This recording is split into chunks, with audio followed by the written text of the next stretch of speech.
जय हिंद प्यारे बच्चों, आपका 9th क्लास में मैथ में स्वागत है। और हमने पिछली क्लास में कुछ नंबर सिस्टम के रिलेटेड क्वेश्चन किए थे। ठीक, आइए अब हम रेशनल नंबर्स के बारे में थोड़ा और पढ़ेंगे और उनके बारे में जानेंगे। क्या जानना है हमें, आइए देखते हैं।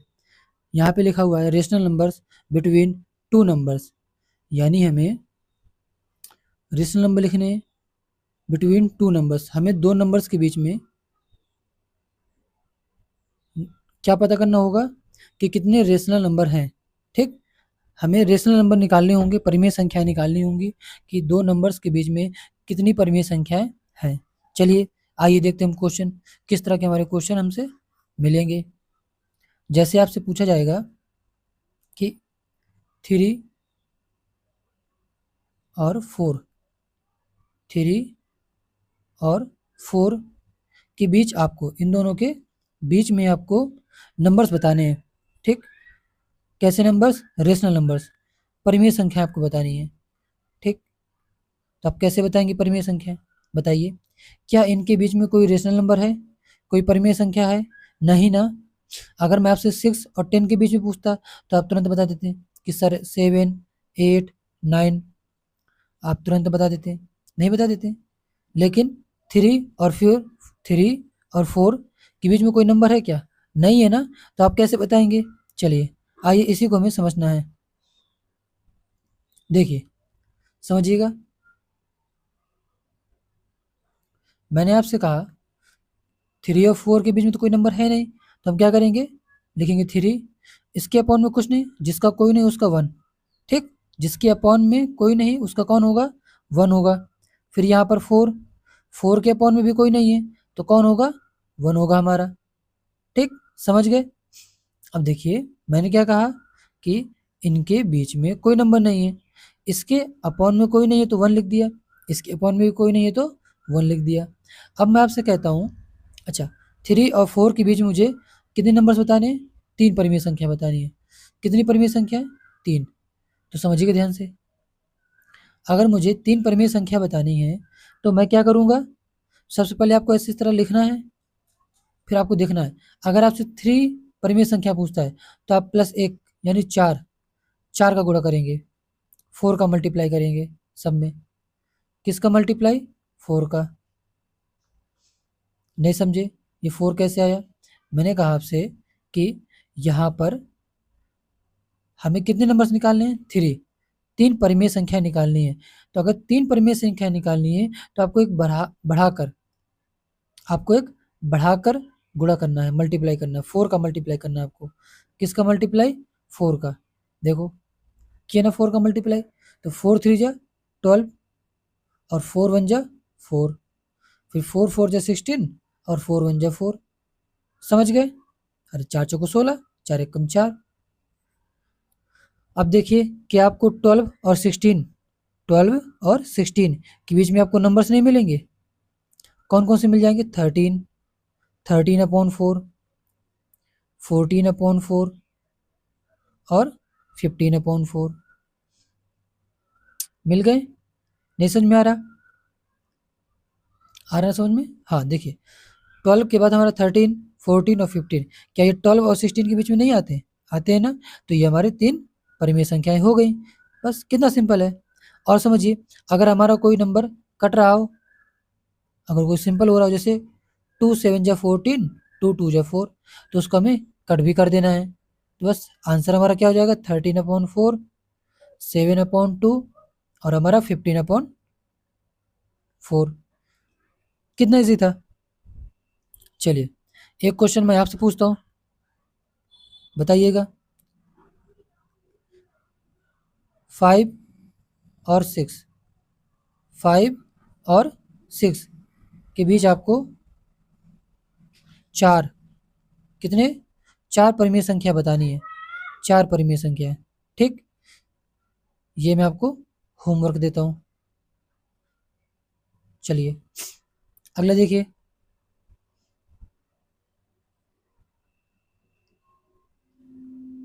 अगर आपसे इस तरह क्वेश्चन पूछा जाए, किस तरह? देखिए जैसे लिखा है 1/2 और 3/5, इसके बीच में आपसे कह रहा कि 3 परिमेय संख्या बताइए, तब इसको कैसे करेंगे आप? देखो नहीं कर पाएंगे ना। अब यहाँ तो समझ में नहीं आ रहा कि सर मल्टीप्लाई किसका करना है, कैसे करना है मल्टीप्लाई, यहाँ तो पहले से अपॉन में है। चलिए आइए समझते हैं। देखो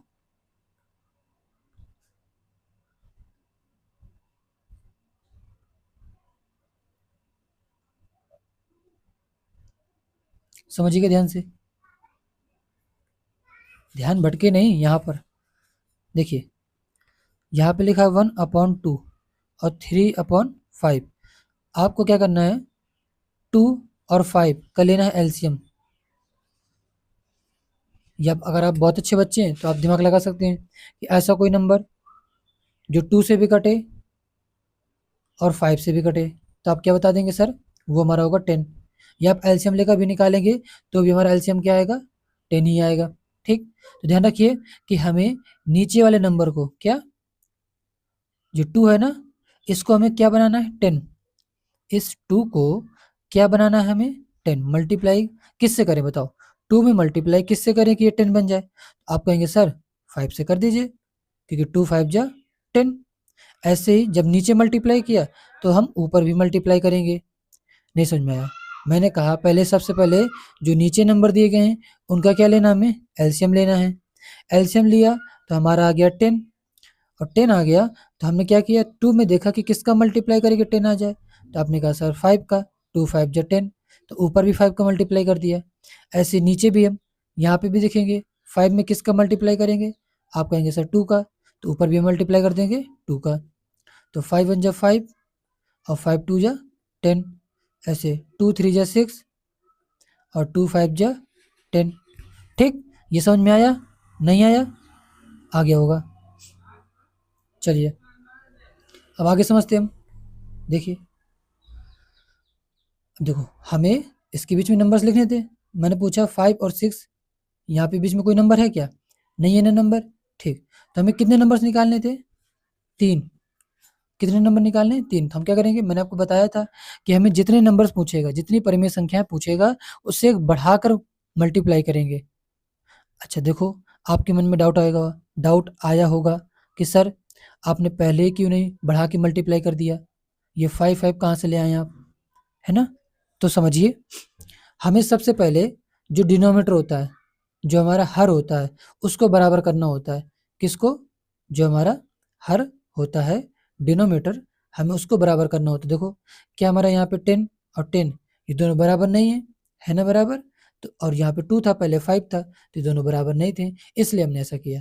अब बराबर हो गए, अब हम मल्टीप्लाई करेंगे। तो हमें 3 परिमेय संख्या निकालनी थी। कितनी परिमेय संख्या है? 3। तो हम क्या करेंगे, मल्टीप्लाई भी किसका करेंगे, 4 का। हमें 3 पूछेगा ना, 3 पूछ रहा, तो हम 1 का एक्स्ट्रा मल्टीप्लाई करेंगे, 4 का मल्टीप्लाई करेंगे। हमने दोनों ही फ्रैक्शन में, दोनों ही भिन्नों में 4 का मल्टीप्लाई कर दिया। 4 5 जा 20 और 4 10 जा 40। नहीं समझ में आया? 4 पंचे 20, 4 धाम 40, फिर 6 4 जा 24 और 10 4 जा 40। नहीं समझ में आया? आ गया। फिर हम क्या करेंगे, देखेंगे 20 और 40 के बीच में हमारे कौन कौन से नंबर हैं, 21 है, 22, 23। ठीक, और अपॉन में 40, हमने सबके अपॉन में क्या लिख दिया, 40। और देखेंगे कोई नंबर कट तो नहीं रहा, जैसे देखो ये नंबर हमारा सिंपलेस्ट हो जाएगा, 2 से कट जाएगा, 2 1 1 और 2 2 0। आया समझ में? तो बस हमारा आंसर क्या हो जाएगा, हमारा आंसर हो जाएगा 21/40, 21/40, 11/20 और 23/40। ठीक, समझ गए? ये हमारी 3 फ्रैक्शन हो गई। पूछते हमसे 3 परिमेय संख्या है, हो गया। कितना सिंपल क्वेश्चन था। चलिए अब एक क्वेश्चन मैं आपको घर के लिए देता हूँ। ठीक, ऐसे हम कॉन्सेप्ट समझते जाएंगे और एक क्वेश्चन मैं आपको घर के लिए देते जाऊँगा। हाँ, प्रॉमिस करिए आप करेंगे, बिल्कुल करना ही है, उसमें कोई वो नहीं है कि आप नहीं करेंगे। चलिए लिखिए, जैसे मैंने आपसे कहा 2/7 और 5/8, ठीक। 2/7 और 5/8 के बीच आपको कितनी, तीन तीन आपको परिमेय संख्या लिखनी है, तीन परिमेय संख्याएं आपको लिखनी है, ठीक। ये आपका HW। चलिए आगे चलते हैं हम। चलिए अब हम डेसिमल को फ्रैक्शन में बदलना सीखेंगे। डेसिमल्स को फ्रैक्शन में चेंज करना सीखेंगे, ठीक। डेसिमल किस में चेंज होगा हमारा, फ्रैक्शन में, ठीक। चलिए आइए देखते हैं। जैसे मैंने आपसे कहा 3.4, 3.4, ठीक। तो आप इसको कैसे चेंज करेंगे, आपको गिनना है पॉइंट के बाद, क्या गिनना है, पॉइंट के बाद कितने डिजिट हैं, पॉइंट के बाद कितने डिजिट हैं, 1 डिजिट। तो आपको भी अपॉन में कितने जीरो लगाने, 1 जीरो, ठीक। पॉइंट के बाद कितने डिजिट हैं, 1, तो आप भी 1 लिखकर कितने जीरो लगा देंगे, 1 जीरो, बस 34। और ये हमारा कट जाएगा 2 से, 2 5 जा 10 और 2 से कट जाएगा ये 17 टाइम में। हो गया हमारा चेंज। देखो डेसिमल था, डेसिमल से फ्रैक्शन में चेंज हो गया। जैसे मैं कहता हूँ 5.64, इसको मुझे किस में चेंज करना है, डेसिमल से फ्रैक्शन में। तो मैं क्या करूँगा, 564 लिखूँगा, अपॉन में 1 लिखूँगा, फिर देखूँगा पॉइंट के बाद कितने डिजिट हैं, 2 डिजिट हैं, तो मैं 2 जीरो लगा दूँगा। पॉइंट के बाद 2 डिजिट है तो 2 ही जीरो लगा दूँगा, और बस हमारे कट जाएगा तो उसको काट देंगे, ये हमारा 4 से कट जाएगा, 4 1 जा 4, 4 4 16 और 4 1 जा 4, और ये हमारा 4 से 25 टाइम में, ठीक।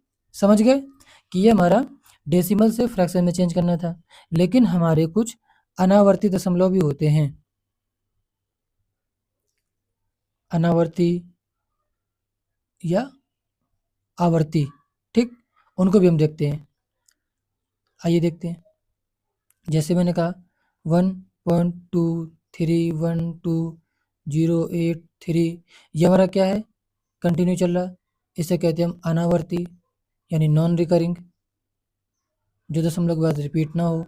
फिर हमारे जैसे 1.333333 ये रिपीट हो रहे हैं, इन्हें हम कहते हैं आवर्ती। क्या कहते हैं, आवर्ती कहते हैं, ठीक। ये जिसे कहते हैं रिकरिंग, जो दशमलव के बाद रिपीट हो रहे हो। तो हम अब किनको सीखेंगे डेसिमल में चेंज, फ्रैक्शन में चेंज करना, अना आवर्ती को। अब हम किसको चीज सीखेंगे, फ्रैक्शन में चेंज करना, आवर्ती को। किसको, आवर्ती को। हम अनावर्ती को फ्रैक्शन में चेंज नहीं कर सकते, अनावर्ती को फ्रैक्शन में चेंज नहीं कर सकते, क्योंकि ये कंटिन्यू डिवाइड चलता जा रहा है, कोई नंबर भी पैटर्न या कोई रिपीट नहीं हो रहा है, ठीक। चलिए आइए देखते हैं हम। जैसे मैंने यही नंबर लिया 1.333, ऐसे हमारा कंटिन्यू चल रहा है। अब हमें इसको चेंज करना है किस में, फ्रैक्शन में, भिन्न में चेंज करना है। तो देखिए ये 1.3, अब जो नंबर रिपीट हो रहा है उसके ऊपर क्या लगाना है हमें, बार, क्या लगाना है, बार, ठीक। आइए अब इसको सॉल्व कैसे करेंगे, देखिएगा, समझिएगा ध्यान से। देखो सबसे पहले हमें इसको मानना है x, माना 1.3 बार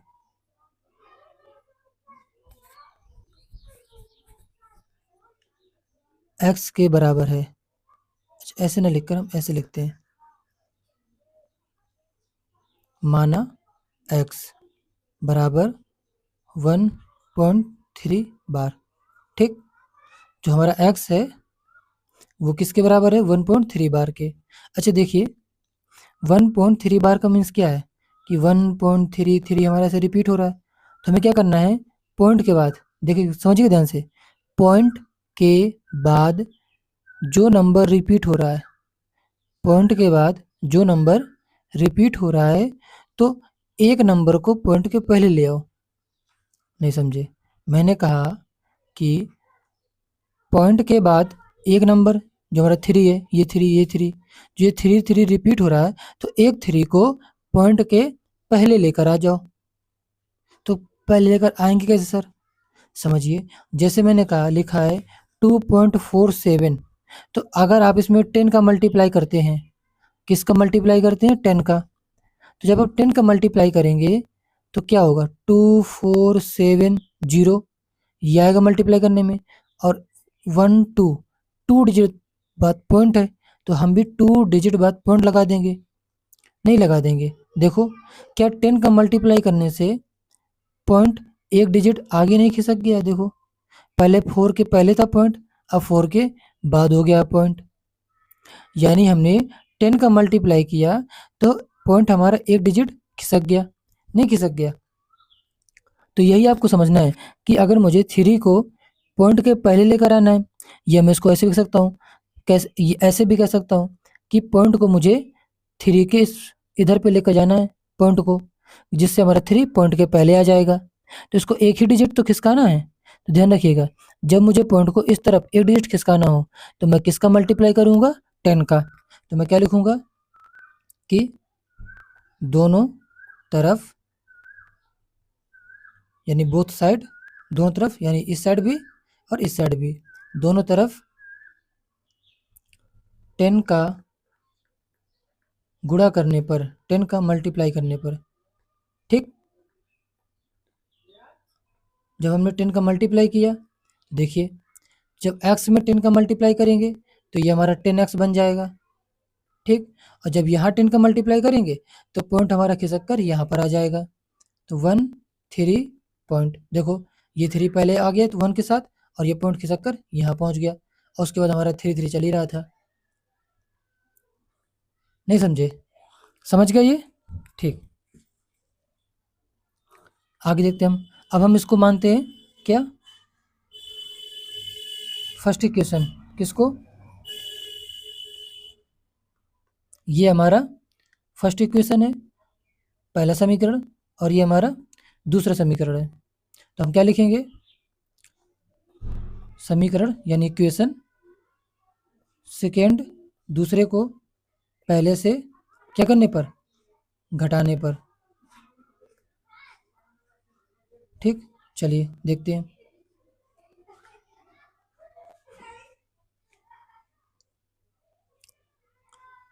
तो हमारा पहला समीकरण क्या है?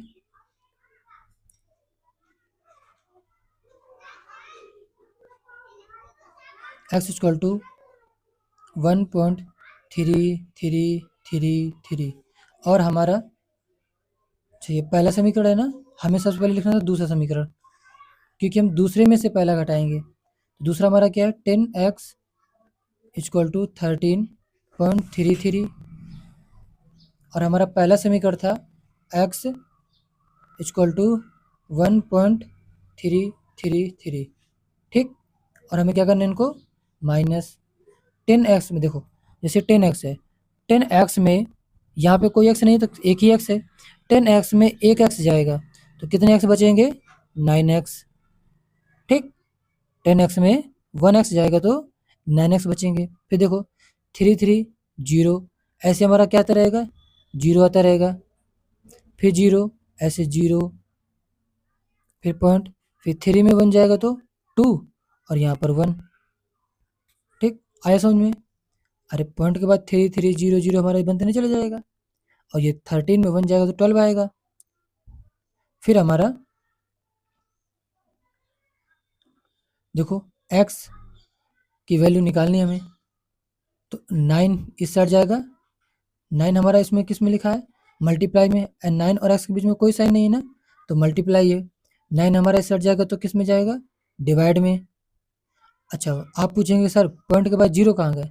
ध्यान रखिएगा, पॉइंट के बाद, डेसिमल के बाद जीरो हो तो उनकी कोई वैल्यू नहीं होती। हाँ, उनकी कोई वैल्यू नहीं होती। जैसे मेरे ढक्कन होंगे, उनकी उनके घर में कोई वैल्यू नहीं होती होगी, सब कोई उन्हें ऐसे कह देता है, ऐसे हल्के में लिए हुए। ठीक, तो 9 हमारा यहाँ लिखा मल्टीप्लाई में, इस साइड गया डिवाइड में, और पॉइंट के बाद 0 0 थे तो उनको हमने हटा दिया, बस इसको कट कर देंगे। 3 3 जा 9, 3 4 जा 12, हमारा आंसर आ गया 4/3। देखो हो गया फ्रैक्शन में चेंज। बस हमें ये करना था कि डेसिमल को फ्रैक्शन में चेंज करना था, हो गया हमारा चेंज। तो समझ में आया आपको? ये इस तरह ये करना था क्वेश्चन। चलिए एक क्वेश्चन मैं आपको होमवर्क देता हूँ।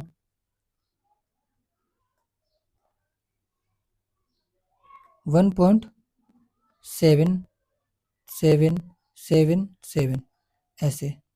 ठीक, अच्छा मैंने आपको ये बताया है कि जो ये ऊपर लगा हुआ इसे हम क्या कहते हैं? बार। क्या कहते हैं इसे हम? बार कहते हैं। इसका मतलब होता है कि ये नंबर हमारा बार बार रिपीट हो रहा है। क्या कहते हैं इसे हम? बार। ठीक, ध्यान रखिएगा। अच्छा देखिए मैं आपको इसका एक सेकेंड मेथड और बताता हूँ। ठीक, हमें उस तरह भी इसको करना आना चाहिए। देखिए ये क्वेश्चन आपका होमवर्क है। ठीक, समझिए। मैंने आपको 1.3333 ये क्वेश्चन दिया था फ्रैक्शन में चेंज करने के लिए। ठीक, तो आपने इसको एक्स मान के समझा, 10 का मल्टीप्लाई सब समझा आपने। ठीक, चलिए अब हम इसको बिना मल्टीप्लाई वगैरह किए कैसे समझेंगे, कैसे कर सकते हैं? क्या इसको हम और फास्ट कर सकते हैं? जी हाँ, देखिए कैसे। आपने देखा कि 1.33 रिपीट हो रहा है, तो 3 के ऊपर क्या आएगा? 12 आएगा। ठीक, ये आपने कर लिया।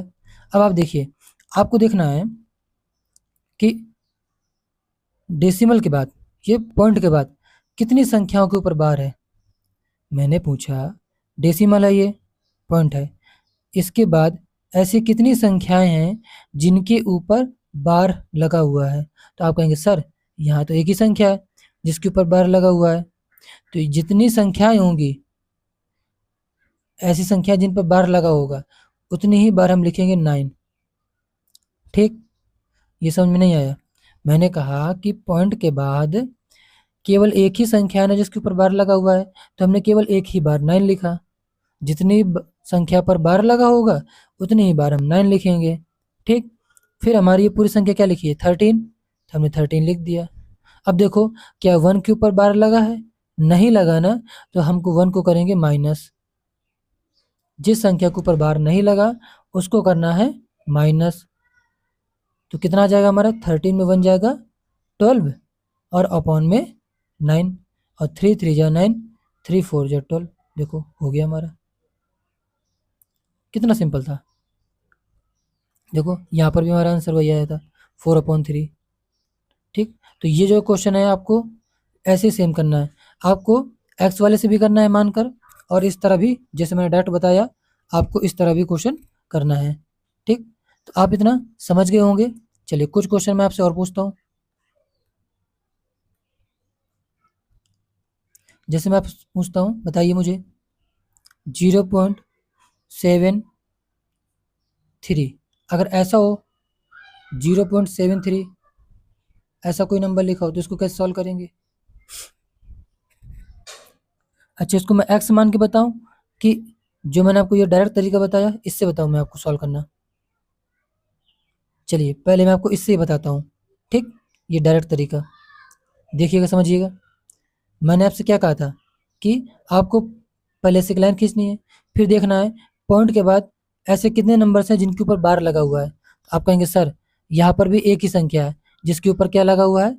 बार लगा हुआ है। तो आप क्या लिख देंगे? एक बार 9 लिख देंगे। जितनी संख्या के ऊपर बार है उतनी बार आपको क्या लिख देना है? 9।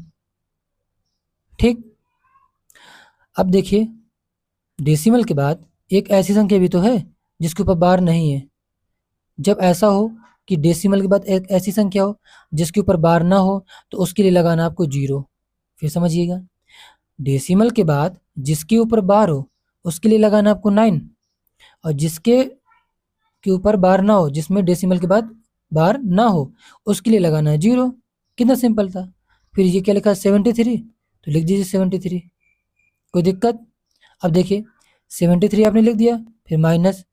अब क्या 7 के ऊपर बार था क्या? नहीं था ना, तो हम 7 को क्या कर देंगे, माइनस कर देंगे। जिसके ऊपर बार नहीं है उसको कर देना माइनस। जैसे हमने यहाँ पर देखो 1 के ऊपर बार नहीं था ना, तो 1 को किया था माइनस। ऐसे ही 7 के ऊपर बार नहीं है तो हमने 7 को कर दिया माइनस। तो 73 में हमारा 7 जाएगा, कितना बचेगा, 66। ठीक, और अपॉन में 90, बस ये हमारा 3 से कट जाएगा।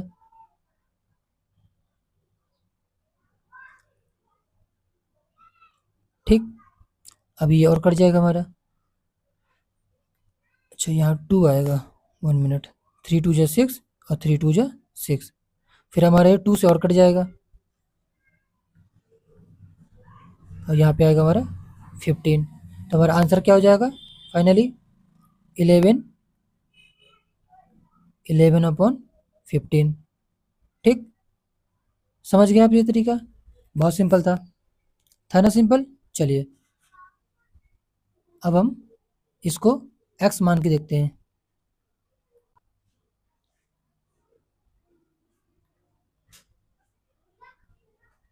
हमारा क्वेश्चन था 0.73 और ये बार। ठीक, समझिएगा, देखिए सबसे पहले आपको उसको क्या मानना है, x मानना है।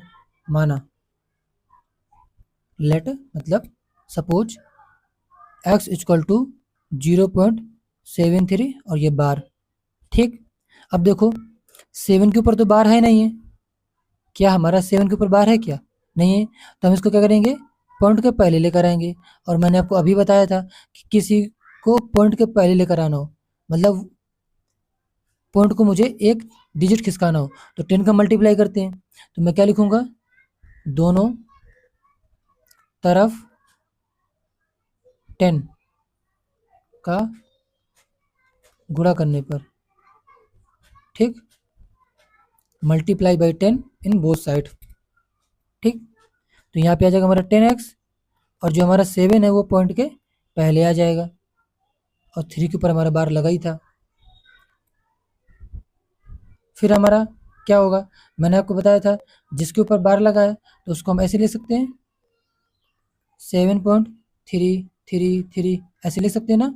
और देखो मैंने आपको बताया था कि पॉइंट के बाद अगर कोई ऐसी संख्या हो जो क्या हो रही हो, रिपीट हो रही हो, पॉइंट के बाद कोई ऐसी संख्या जो क्या हो रही है, रिपीट हो रही हो। अच्छा देखो, यहाँ पे पॉइंट के बाद एक ऐसी संख्या थी जिसके ऊपर बार नहीं था, तो हमें सबसे पहले उसको लेकर आना था पॉइंट के पहले, तो हम उसको ले आए। अब देखो पॉइंट के बाद अब वो संख्या केवल, हमें केवल पॉइंट के बाद उस संख्या को रखना है जिसके ऊपर बार हो।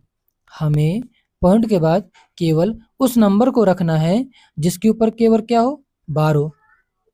तो हमने 7 को पहले लेकर आ गए।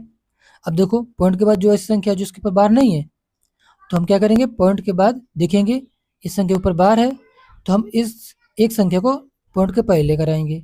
ये मैंने आपको समझाया है कि पॉइंट के बाद जिस संख्या पर बार हो तो उसमें एक संख्या को पहले लेकर आना है।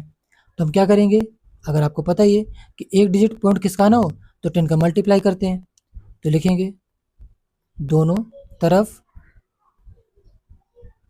10 का गुणा करने पर। ठीक, तो यहाँ पे क्या हो जाएगा हमारा 100x, और यहाँ पर क्या हो जाएगा हमारा 73.33। अरे हम एक 3 को पॉइंट के पहले लेकर आ गए, नहीं समझ में आया, हम एक 3 को पॉइंट के पहले लेकर आ गए। मैंने आपको बताया था कि जिसके ऊपर बार हो उसमें से एक संख्या को पहले लेकर आना होता है हमें, हम लेकर आ गए। ठीक, अब देखो ये हमारा फर्स्ट इक्वेशन और ये हमारा सेकेंड इक्वेशन। अब क्या करेंगे, दोनों को बताइए आपको, माइनस। तो हम लिखेंगे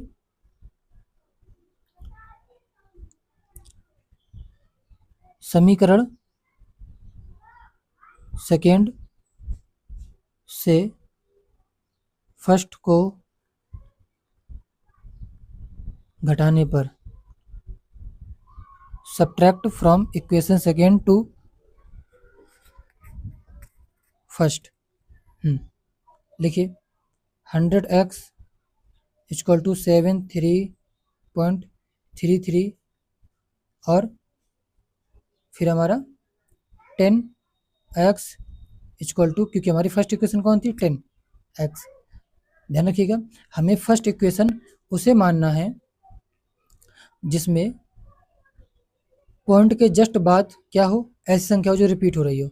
देखो इसमें पॉइंट के बाद ऐसी संख्या नहीं थी जो रिपीट हो रही हो, वो एक डिजिट बाद थी। देखो 7 के बाद थी ना ऐसी संख्या जो रिपीट हो रही थी, हमें उस संख्या को, उस नंबर को फर्स्ट इक्वेशन मानना है जिसमें पॉइंट के बाद तुरंत संख्या रिपीट हो रही हो। ठीक, इसलिए हमने इसको फर्स्ट माना है। तो क्या लिखेंगे, 10x इक्वल टू 7.3333 और इनको क्या करेंगे माइनस। तो 100x में 10x जाएगा तो हमारा 90x आएगा, और यहाँ पे माइनस करेंगे तो 0 0 0 हमारे से आता रहेगा, और 3 यानी 13 7 6 और यहाँ 6, हमें x की वैल्यू चाहिए तो x हमारा जाएगा अपॉन में, और हम इसे किससे कट कर देंगे, 3 से। 3 2 जा 6 और 3 3 जा 9, फिर हमारा 2 से कट जाएगा ये 11 और ये हमारा 15। ठीक, आ गया हमारा। तो आई होप आपको दोनों मेथड से समझ में आ गया होगा। अब मैं आपको कुछ क्वेश्चन देता हूँ, आप करके लाएंगे। ठीक, हाँ, आपको विद्या जी की कसम आप क्वेश्चन करके लाएंगे। हाँ, करेंगे क्वेश्चन आप। देखिए